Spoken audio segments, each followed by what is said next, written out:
Ayan, nagpa-check up ako kahapon.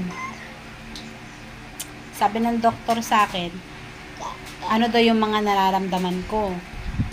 Sabi ko, masakit ang likod ko, pati yung balakang ko, yung heart ko, tapos parang nababaliw ba ako, ganun. Pinalaboratory niya ako. Nagpa-laboratory naman ako kasi yun yung sabi ng doktor sa akin eh.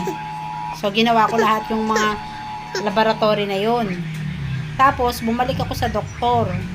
Baka same kayo ng nararamdaman ko.